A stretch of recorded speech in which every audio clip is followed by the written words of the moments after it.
Hi you guys, welcome back to my channel. It's Maddie Mae here. Welcome if you're new.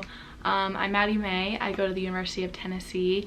I study narrative medicine on a pre-med track, and I'm currently applying to medical school, and I'm a senior in college. So yeah, I always like to just do that little intro because I'm always getting new people and I'm really excited and I want everyone to be up to date. So that's me. But recently in my DMs, I got a question about writing personal statements and tips for just writing the essay that sort of encapsulates who you are in your applications, because it's not really just for medical school. I know people have to do it in law school, they have to do it for, I'm pretty sure, graduate school, really any upper level education, and applying to colleges, undergraduate colleges, you have to write a personal statement. So it's a really, at least in the United States, it's a well-rounded thing that a lot of people in academia usually have to do. So I'm wearing my heart shirt today, really cute, in honor of this. So I've tried to be careful about uploading medical school videos because I don't actually have an acceptance yet. I probably won't know where I'm going to medical school or if I got in this cycle, all of that stuff, until next year around this time.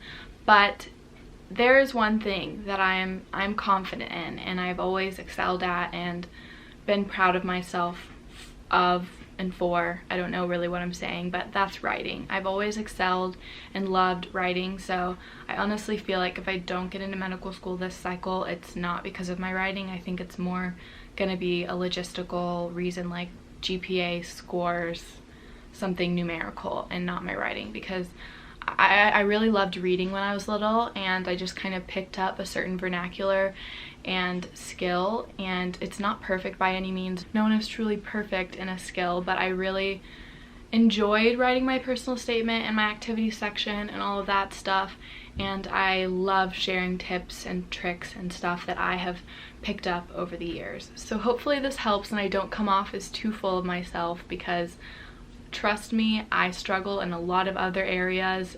and so this is just one that I can say that I can help with. And yeah, so I don't know, I hope I said all of that right. But so the way I'm gonna film this video, I have a lot of tips written down on my iPad. I'm gonna try and get to the point because I know a lot of viewers out there are probably just stressed people trying to finish their application, so I'm gonna try and get to the point. I'm gonna first go through all the tips, and then after all that's over, I'm gonna film a few examples of stuff that I've written and intermittently put them in whenever they apply to each tip, if that makes sense. Hopefully you guys like that format. Anyways, let's get started with the video. Okay, so one of the first tips I have is show how you overcame your circumstances and how they helped build you to being a better, stronger person, more than the actual circumstances themselves. If you spend your whole essay writing about just the things that went wrong in your life and you don't really end up talking that much about how you overcame them and how you are better because of them, it's gonna kind of seem like you want pity, not just like, this happened to me, this happened to me, and this happened to me, and this happened to me, and that's why I deserve to get in.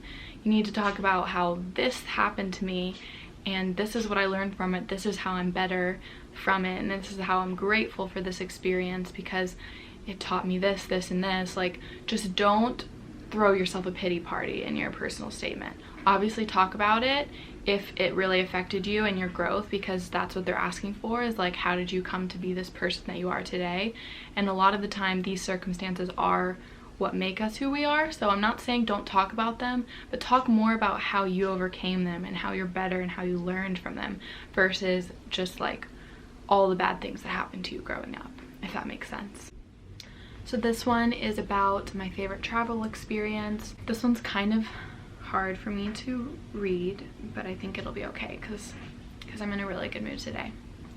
While I was in middle school, my father grew ill very quickly. Out of nowhere, his legs swole, his skin grew jaundiced, and his liver began to fail. I spent much of my 7th grade year sitting in hospital rooms with my family, trying to write down the doctor's big words so I could look them up at our home computer later. When summer came around, my parents looked for ways that I could spend my summer because school had seemed to be my favorite place to be and a distraction from my father's worsening condition. My mother was in school getting another degree during this time, so the tuition and hospital bills seemed to limit my options of how I could spend my summer. I know it sounds a bit strange, but I ended up spending a month with my great aunt, Sister Joan Sassy, in her California convent. I had never met my Aunt Joan and had certainly never been to California, but she called and offered, so I begged my parents to go. I craved a new place to explore, where my father was sick and my mom was not sad. I truly had a blast. While I was there, I had so much fun confirming and disconfirming the stereotypes I had previously thought about nuns. While they did wear their religious habits every day, the convent had a workout room, a pool, and lots of art on the walls. Aunt Joan had a friend that was in the Air Force and had his own helicopter, so one day he flew me around Grand Terrace. It was also amusing when I went into the public with my aunt and the other sisters because I stuck out like a sore thumb. I liked to be seen. This is not to say my family and friends back in Florida were not giving me attention, but it is to say that the attention at home almost always had pity or sorrow attached to it. So this new kind of recognition, even if odd, was refreshing. My time at the Sisters of St. Benedict Convent meant more to me than they will ever know. They did not try to force me into devout Catholicism. They just gave me a room, an adventure, and lots of love. I remember when my father was finally able to be taken off the liver transplant list. We threw him a party, and I called my great Aunt Joan that night and thanked her. During my medical career, I will undoubtedly have to deliver disheartening news to a family just like my own. This experience taught me that in these times, it is important not only to provide resources and attention to the patient and his or her spouse, but the little one that often stands at their hip too. So this one's gonna be hard to hear for some of you, and I'm really sorry. And obviously, again, don't take my advice. If you feel confident and you do you, I'll do me, it's good. But if you can think of someone who had the same experience as you probably shouldn't write about it in your personal statement, because usually a lot of times in applications they have other areas for you to talk about your activities and volunteering and all that stuff, but in your personal statement, try and keep it pretty dang personal. Like if you volunteered at a hospital and you had an experience with a patient that you could see happening to your friend in class too, like probably don't write about it. And I know that's hard to hear because a lot of medical students end up doing the same stuff. They do lab and research and volunteering at hospitals and interning at hospitals.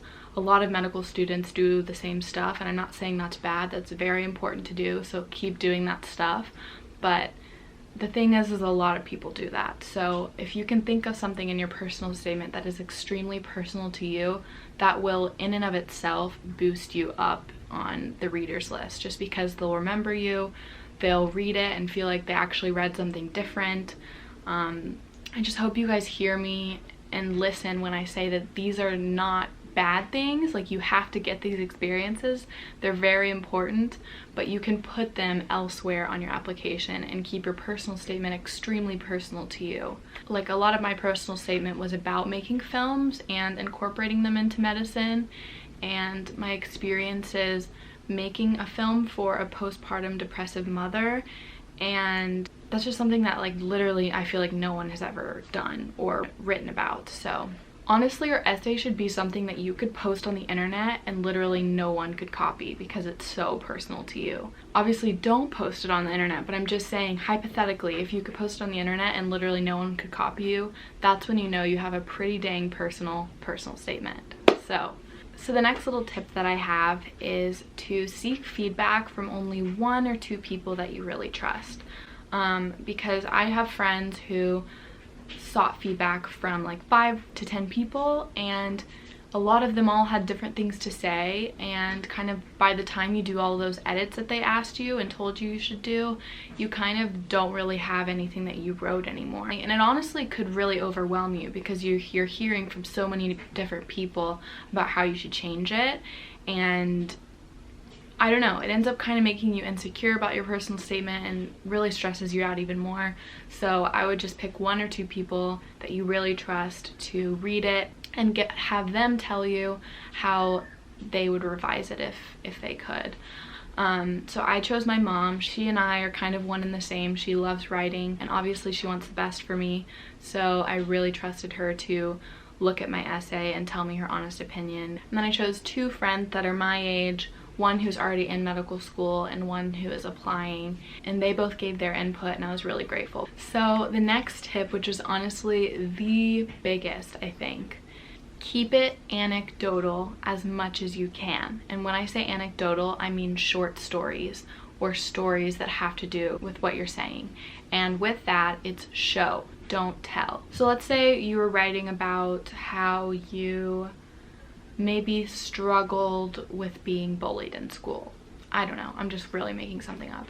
So instead of saying, I've really struggled in middle school because I was bullied for being overweight and it really made me insecure and I continued to grow up that way until I found my confidence in high school and college and found my confidence in medicine or something like that.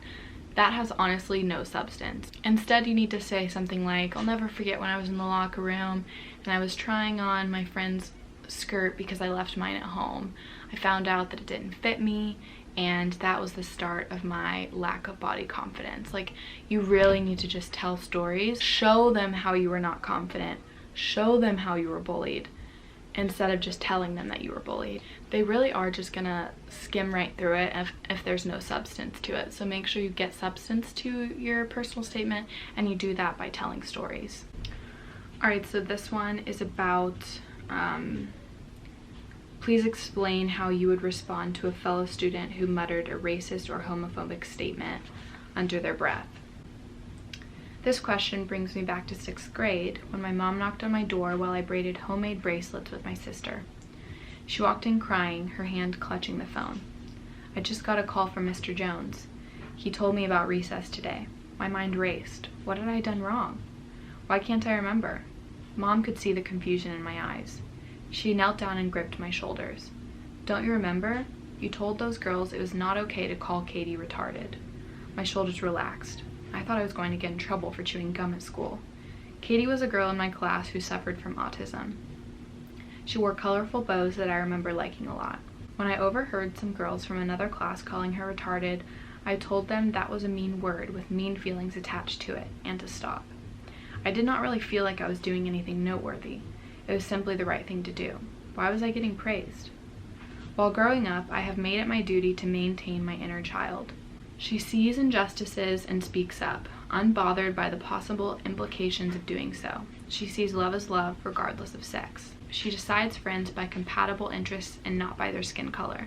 If a fellow peer muttered something racist or homophobic, I would simply speak up, because it is wrong, just as my younger self would have. However, it would not stop here.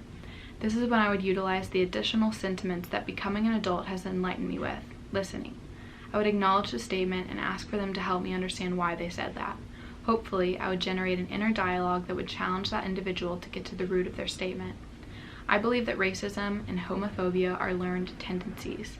As Elisa Yudowski says, we are personally responsible for becoming more ethical than the society we grew up in. We must channel our inner child, but guide her to be okay with learning, unlearning, and relearning the principles she is either explicitly or implicitly taught along the way, in order to keep growing towards a more loving, understanding, and just society.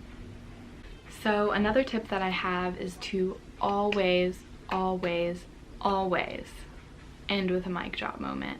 And I know that's really hard. It took me, honestly, my conclusion was the hardest thing for me to write because I wanted so badly for it to have substance and be meaningful and honestly be a mic drop moment. So really take your time and think about how you can end it, and like someone will finish reading it and they're like, wow. Like, don't just end it and be like, and that's why I want to be a doctor. Like, don't do that. You need to end it with some sort of like, holy crap, like mic drop moment. She did that, she said that, she killed that. Does that make sense?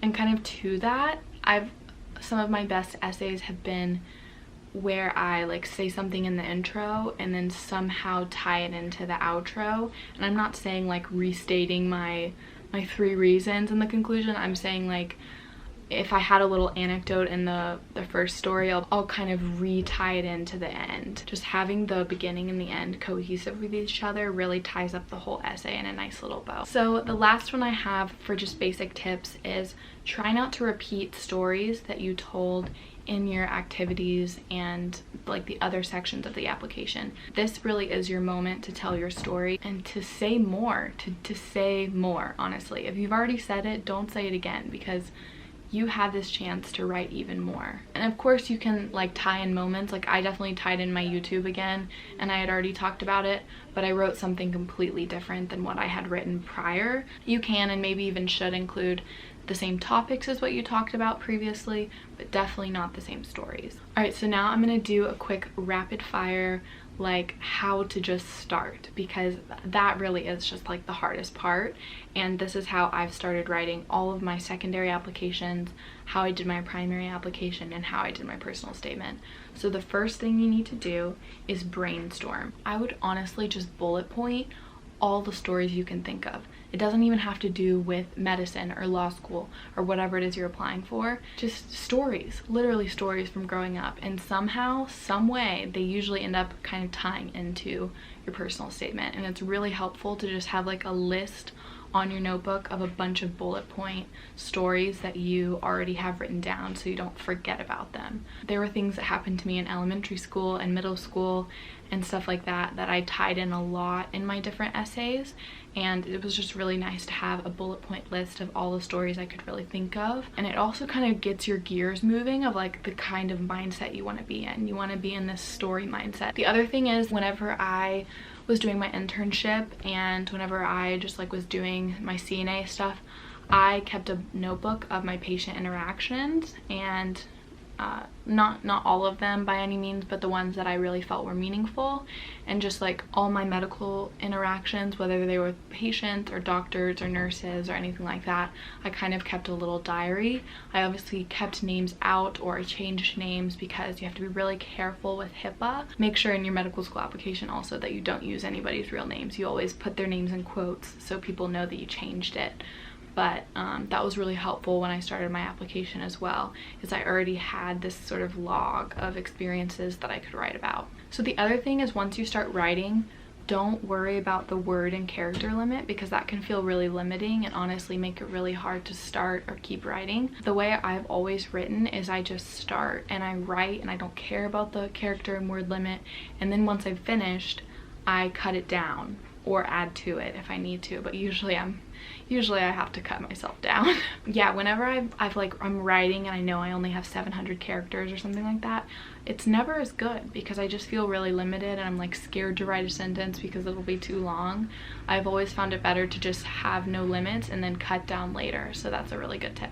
So the next tip is to read it out loud as you type, or just honestly read it out loud after you've written something, because if it's difficult for you to say out loud, then it's probably difficult to read like visually as well. If it doesn't sound nice out loud and it sounds kind of confusing and jumbly, it's probably confusing reading it on the paper as well. I just finished the video, but I remembered this and I have to tell you guys this. You really need to humble yourself when you're writing these things. There's a thin line between confidence and making it seem like you are the queen of the world. And it's funny for me to say this because I've honestly lacked confidence a lot of this process, but I found myself sometimes like being like, no, Maddie, you need to be confident. So then I would write like I was the most confident person, then I would read that and be like, I'm scared of her. And also keep in mind, you're trying to be a doctor here. Like you wouldn't want a doctor that's like on her high horse, like full of herself. So yeah, you need to express a certain confidence in yourself, but at the same time stay humble. Instead of saying I got to work under this doctor, say I was humbled to work under this amazing physician, or I had the great opportunity to work under this amazing person and educator. Every time you lift yourself up, you should try and lift up somebody else or lift up something else. So I hope you guys enjoyed this video. I probably will do a more in-depth video on my application and essays in specific once I'm out of this phase of life, because I'm pretty sure it's like against the law to completely just read you guys everything. I am going to wait to fully show you guys all my essays and stuff that I wrote, but one day I will. And so until then, I hope this suffices, and just please know that you are not a bad writer. You hold so many amazing experiences and stories, and really all you have to do is just put them on paper. Just have a little confidence in yourself. get those amazing experiences on paper and edit them down. Take your time and be confident, and I promise you guys, you will succeed. So let me know in the comments if you have any further questions, and I'll definitely try and respond to them. But until then, I will see you guys in my next video. Bye!